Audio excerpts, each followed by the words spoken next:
Broadcasting from Skyline High School World Headquarters, it's time for SPTV News. Good morning, Skyline. I'm Barrett Porter. And I'm Rachel Letterman. Welcome to this edition of SPTV News. We have a great show lined up for you today, as well as some great sports interviews from our top-notch sports gurus. Before we jump into all of that, let's take a few moments to talk about some very important other news that's going on. Hey students and staff, now that the cooler weather is upon us, are you looking for that morning pick-me-up? Or maybe just something warm to wrap your hands around? Well, the kitchen is selling coffee, hot cocoa, or hot cider in the morning for $1.50 per cup. They are also offering some fresh and nutritious soups for you to choose from at lunch. The soup is $1.50 or $2 with a roll. Attention seniors, the yearbook needs your help. They're looking for childhood pictures of you with your friends. They can be silly or serious. It doesn't matter. Just email them to seniorchildhood@hotmail.com. Be sure and include the last and first names of all the people in the pictures. The pictures need to be sent in by November 10th. See Mr. Hendricks for more info. Juniors, now is the time to start planning for college. Don't miss the Career Center's evening presentation on Tuesday, November 15th, starting at 7 p.m. in the Skyline Theater, called College Workshop for Juniors. This is your chance to learn more about how to identify colleges which will match your talents and interests. Don't miss it.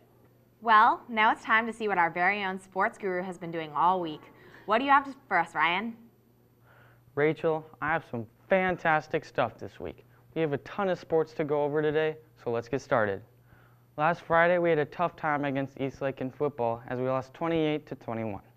The first half was hard to watch, and we almost came back in the second half, but we couldn't quite pull it off. Let's see who Trevor has cornered for an interview this week. I'm here with Damian Green this week. Damian, what are your feelings about last week's loss against Eastlake? Thought we played tough, but we just didn't execute down the stretch.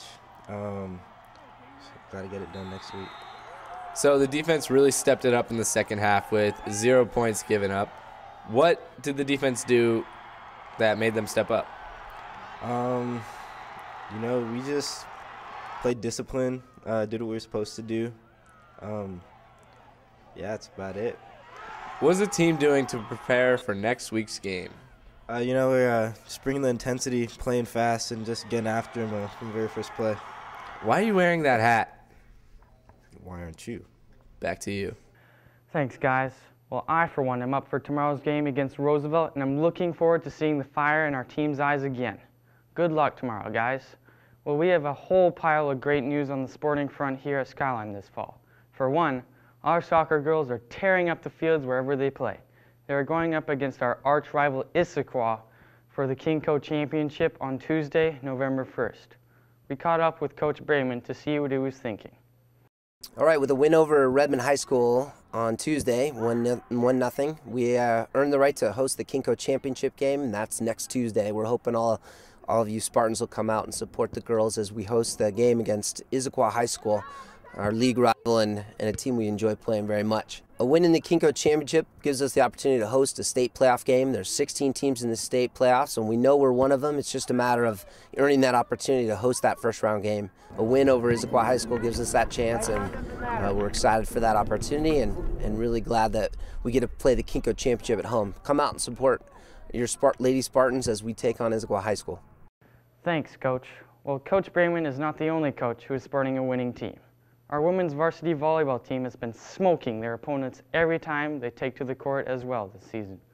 We also tracked down Coach Wesson again to see what she was thinking about this year's team and what lies ahead for them in the next few weeks. The girls have really came a long way from the start of starting on August 22nd, and we're pretty much going to try to go as long as we can and keep progressing and keep improving every day, and we got good things going on. The first game of districts is Saturday, and we actually play Bothell at 3 o'clock at Newport High School. It's going to be a good match. We played them tough during the season, and we won in 4. So hopefully, if we keep taking care of ourselves and taking care of business, then we'll be good to go. While we are talking about winning, I also want to mention a few other victorious teams and individuals.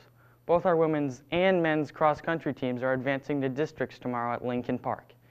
In boys tennis, Aman Manji is still playing in the Kinko tournament.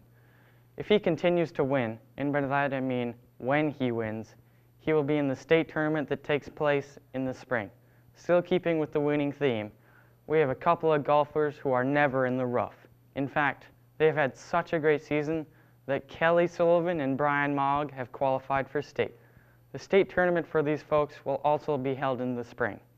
And to round out an amazing fall sports season, our women's swimmers are at UW this afternoon and at Murray Waite on Saturday for the KingCo Championships.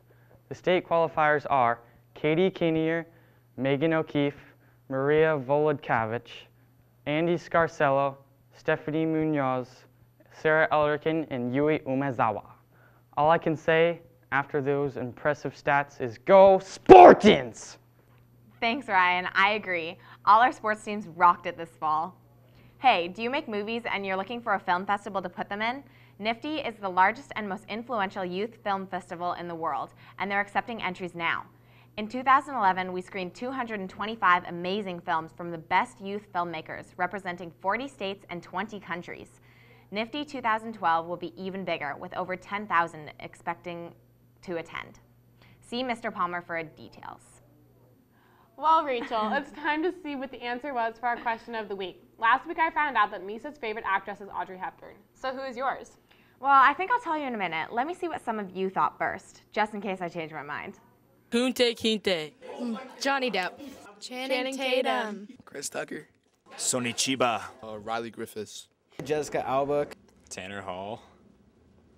You don't know who that is. James McAvoy. He's hot. Will Smith. Megan Fox. Columbus Short. Johnny Depp. Chuck Norris. Jackie Chan. Will Ferrell. Okay, so did you change your mind? Were you influenced by what you saw? Did it really have a change of heart? Well, I think that either way I was going to say solid Andy Samberg. Obviously. Well, clearly my choice of Channing Tatum was a lot better than that. But anyways, okay, I like that choice. Since we are on a movie theme, let's find out next week what your favorite film is. So give that some thought, and we will catch up with some of you in the next week to figure out what you all thought. That's it for us again this week. Thanks for all the great emails and good feedback. We'll see you back here again next week. And in the meantime, get out there and support our sports teams. Looking for something to do between now and next week's SPTV show? Here's what you can do. Every day, be extra nice to someone and tell them you love them and tell them that you're glad they're here. We'll be back together here next Friday and see what the feedback is on everyone being extra nice to each other for the week. I can hardly wait. In fact, I'm not going to wait. I'm going to start right now. Love you guys. See you next week. Bye!